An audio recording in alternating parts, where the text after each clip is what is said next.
I am doing well and I am strong. There have been many disgusting statements. Michael Jackson, the king of pop, the gloved one, the moonwalking legend who supposedly loved everyone and everything about music.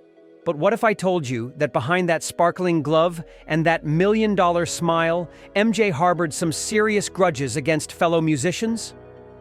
That's right. The man who preached "Heal the World" had a dark side when it came to certain bands, and today we're exposing the groups that made the king of pop's blood boil. From chart rivals who stole his thunder to rock bands who dismissed his artistry, from groups who copied his moves to the ultimate betrayal that came from his own musical family. We're counting down the 6 bands Michael Jackson allegedly hated the most, and trust me, number 1 is going to leave you speechless. The final entry involves a betrayal so deep, it allegedly haunted Jackson for the rest of his career. Stick around because this countdown is about to get messy. I will say that I am particularly upset by the handling of this mass matter. 6. Duran. Duran coming in at number 6, we have Duran Duran, and this rivalry was all about MTV dominance and who really owned the music video revolution. Picture this. The early 1980s, MTV is just getting started, and suddenly these pretty boys from Birmingham are everywhere with their glossy, high-budget videos.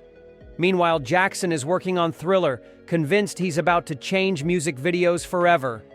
The tension allegedly started when Duran Duran's "Hungry Like the Wolf" dominated MTV rotation just as Jackson was planning his video strategy.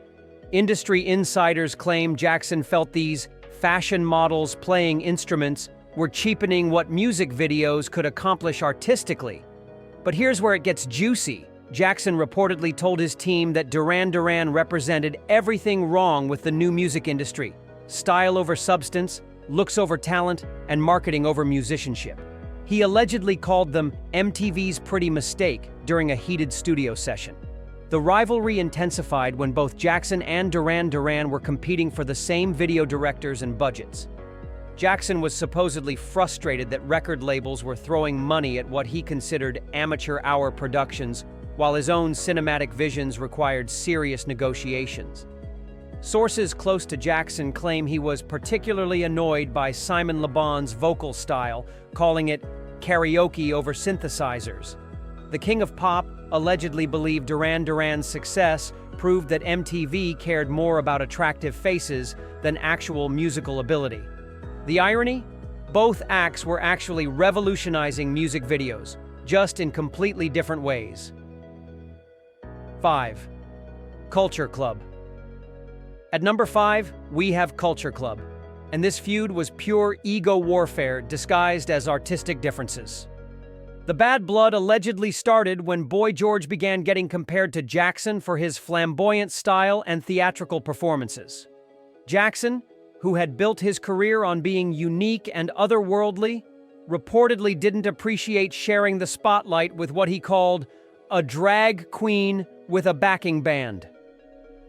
Industry gossip suggests the tension exploded at the 1984 Grammy Awards when Culture Club won Best New Artist, beating out several acts that Jackson had publicly supported. Backstage witnesses claim Jackson was overheard saying Boy George was all costume, no talent. But the real drama centered around their competing claims to androgynous pop stardom. Both artists were pushing gender boundaries, but Jackson allegedly felt that Boy George was making a mockery of artistic expression by being too obvious about it.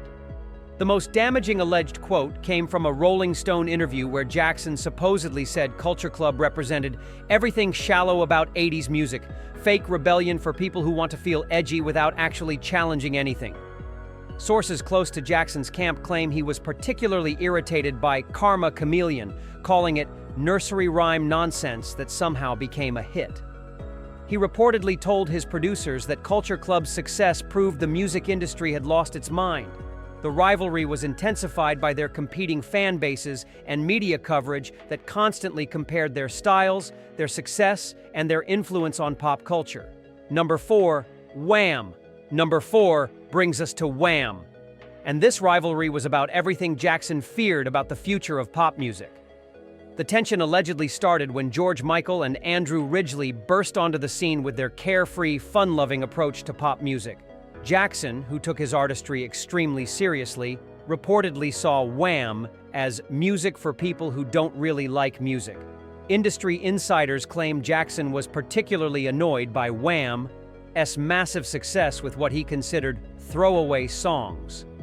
He allegedly told his team that "Wake Me Up Before You Go Go" was proof that audiences had stopped caring about musical sophistication.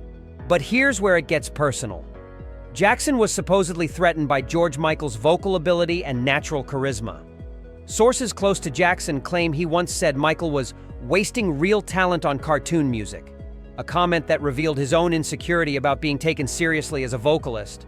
The rivalry intensified when both acts were competing for the same radio play and chart positions. Jackson allegedly became obsessed with outselling Wham's releases, treating every chart battle like a personal war. The breaking point supposedly came when Wham achieved massive success without the level of artistic struggle that Jackson believed was necessary for great music. He reportedly told friends that their easy success made a joke out of everything I've worked for.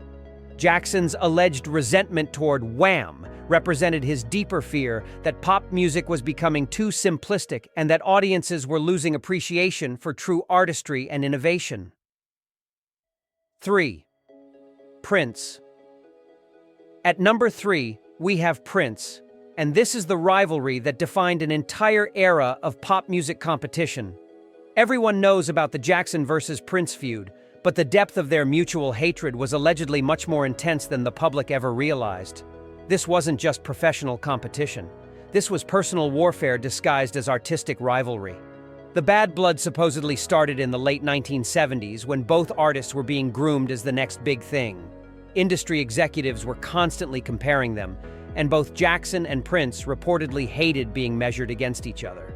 The tension exploded during the famous 1983 James Brown concert incident, where Jackson allegedly tried to get Prince to join him on stage, and Prince refused, creating an awkward moment that became legendary. Sources claim Jackson was humiliated and never forgave Prince for the public snub, but the real warfare happened behind the scenes. Both artists were allegedly sabotaging each other's projects, trying to steal each other's collaborators, and spreading rumors about each other's personal lives. Jackson reportedly called Prince a studio hermit who's afraid of real performance, while Prince allegedly dismissed Jackson as all choreography, no soul.